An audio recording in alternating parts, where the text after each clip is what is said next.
आज जब मैं स्टूडियो आ रहा था तो मुझे रास्ते में एक आदमी दिखा हाथ में सब्जी का थैला लिए हुए, और उसने मुझसे सहमी सी आवाज में कहा, भाई साहब मुझे सड़क पार करा दोगे? मैंने सड़क तो पार करा दी, लेकिन बाद में मुझे पता चला कि इस आदमी का ये हाल क्रिकेट की वजह से हुआ है। इंडिया वर्ल्ड कप हार गई और ये सदमे में है। तो क्या क्रिकेट की वजह से लोग सदमे में जा सकते हैं और बाकी स्पोर्ट्स की वजह से उन पे कोई असर नहीं पड़ता? तो इसी पर बात करने के लिए हमने बुलाया अपने स्टूडियो में एक शख्स को। नमस्कार, कैसे हैं आप? सबसे पहले राम राम सारे भाई, मैं ठीक हूँ, आप कैसे हो? मैं भी ठीक हूँ। क्या ठीक हो इसमें? इस ढांचे में ऐसी कौन सी जगह है जहाँ से तुम ठीक हो? क्या हालत बना रखी है, कुछ छोड़ते क्यों नहीं? आप गलत कर रहे हैं। लोग कहते हैं कि क्या हालत बना रखी, कुछ लेते क्यों? ले तो तुम कुछ रहे हो भाई, तुम कुछ ले रहे हो, इसीलिए हालत बड़ी है तुम्हारी। इसको छोड़ो, 45 दिन का तुमको मैं चैलेंज देता हूँ। 45 दिन के बाद डब्बे के बेंच पे फिर से आके मैं देखूंगा। अगर तुम्हारा शरीर सुधरा तब तो ठीक है, नहीं तो पर्दा डाल के चले जाऊंगा। पर्दा क्यों डालेंगे आप? पर्दे के रोड जैसा शरीर हो रखा है ना। आप मेरे बॉडी की छोड़िए, आप मुद्दे पे आइए। इंडिया वर्ल्ड कप हारी, तो क्या आप इस बात से दुखी हैं? नहीं भाई, मैं बहुत खुश हूँ, मैं बहुत ज्यादा खुश हूँ, क्योंकि मैं तो भाई तुम्हारे हिसाब से पाकिस्तानी हूँ। पाकिस्तान में मैं मोबाइल चुराता हूँ ना। मैं तो चाइनीज हूँ तुम्हारे हिसाब से, चाइना में मैं चाउमीन बनाता हूँ। अरे मैं क्या टुकड़े टुकड़े गैंग का मेंबर हूँ जो इंडिया के हारने पे खुश होऊंगा? कैसी बात कर रहे हो आप? अरे मैं दुखी हूँ भाई, सब कोई दुखी है, और मैं तो इतना ज्यादा दुखी हूँ भाई साहब कि मैंने तो ऑस्ट्रेलिया का जर्सी का कलर यानी कि पीला कलर तो अपनी जिंदगी से निकाल दिया भाई। मैं समझा नहीं। मैंने सरसों का तेल खाना बंद कर दिया क्योंकि पीला होता है। मैंने तो भाई सोना घर का जितना भी था सब बेच दिया क्योंकि पीला होता है। अरे भाई साहब, मैंने तो चीनी को हाथ न लगाया। चीनी तो पीली नहीं होती, लेकिन नुकसानदेह तो होती है। ऑस्ट्रेलिया के चक्कर में मैं अपना शरीर क्यों खराब करूं? और मेरा तो कुछ भी ना है भाई साहब। लोग तो बाहर इतना ज्यादा गुस्से में पीली चीज को देखकर भड़क जा रहा है उनका गुस्सा। अभी हमारे गांव का एक लड़का 3 दिन पहले उसको पीलिया हुआ पड़ा था, लोगों ने कूट दिया। पीलिया होने पे क्यों मारा? लोगों को लगा डेविड वार्नर बाहर गांव में घूम रहा है। आज फिर सुबह उसे बेचारे को कूट दिया। अब क्यों? 3 दिन पहले पीले शरीर पे इतना मुक्का धरा गांव के लोगों ने कि पीले शरीर पे काले काले धब्बे पड़ गए थे।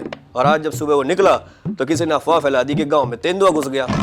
भाई साहब यकीन मानो रणवीर भाई, जाला फेंक के पहले उसे पकड़ा और लाठी पे लाठी मारी, और उसका तो भाई साहब पूंछ तोड़ दिया उन लोगों ने। एक मिनट, आदमी की पूंछ तो होती नहीं है? होती है, वही वाली पूंछ।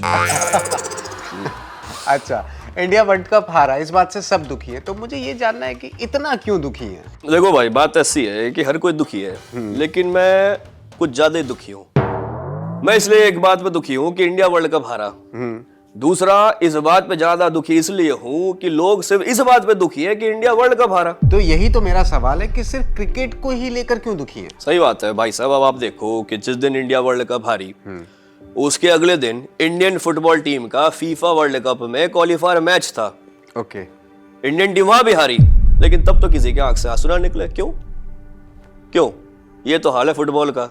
भाई साहब ये देख के मुझे बड़ा खराब लगा। हमारे यहाँ देश में बाकी खेलों को तो ना तो भाई सरकार से कोई सहायता मिलती है, ना घर वाले सपोर्ट करते हैं, और ये ऑडियंस भी सपोर्ट नहीं करती भाई। इसीलिए लड़कों का इंटरेस्ट खत्म होता जा रहा है।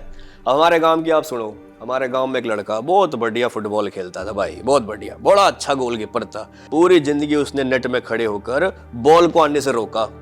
अब पूछो क्या रोक रहा है? क्या रोक रहा है? गांव में नीलगाय रोक रहा है। ये तो हाल है भाई साहब फुटबॉल का। आप बिल्कुल सही कह रहे हैं। हमारे एक खिलाड़ी हैं सुनील छेत्री जी, तो इंटरनेशनल लेवल पे सबसे ज्यादा गोल मारने वालों में टॉप 5 में उनका नाम है। बताओ, लेकिन कोई वैल्यू नहीं है फुटबॉल किसी को पता ही ना ये बात। बाकी तो भाई सब खेलों को रिस्पेक्ट ना है। अब तुम लॉन्ग जंप देख लो, मेरे मामा का लड़का बहुत बढ़िया लॉन्ग जंपर भाई। स्कूल में तो उसने न जाने कितने मेडल जीते। उसका सपना था कि वो इंटरनेशनल लेवल पर लॉन्ग जंप मारेगा, लेकिन भाई साहब फैमिली से कोई सपोर्ट ना मिला। पूछो अब क्या कर रहा है? क्या कर रहा है? हमारे गांव में नहर बहती है, लोगों को कंधे बिठा के नहर के इस छोर से उस छोर कूदता है। हाय बेचारा, नहर पार करा रहा है भाई साहब 2-2 रुपए में। ये तो कुछ भी ना भाई साहब। कुश्ती का तो आपको पता है क्या हाल है? बहुत बुरे हाल है। कुश्ती तो हमारे यहाँ का देसी खेल है। अब जुलाई में देखो क्या हुआ, धरने पे बैठे सारे कुश्ती वाले। सरकार ने कुछ सुनी उनकी? कुछ ना सुनी। क्या हालत हो गई उनकी, बताओ जरा। भाई साहब ये देख के हमारे गांव का एक लड़का बहुत बढ़िया कुश्ती का प्लेयर था, उसकी तो सारी उम्मीदें टूट गई भाई। उसने कुश्ती छोड़ दी।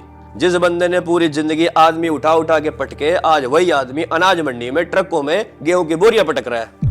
वो अनाज मंडी में? तो आप अगर उनसे बात कर लें कि गेहूं का सही रेट मिल जाए तो 1-2 बोरी मेरे यहाँ भी पटकवा दे। बड़ा बदतमीज आदमी हो भाई साहब तुम। इतना सीरियस मैटर चल रहा है, उसके बीच में तुम कॉमेडी घुसेड़ रहे हो। और तुम तो गेहूं खरीदना ही मत, क्यों? वरना लोग कहेंगे गेहूं में घुन लग गई।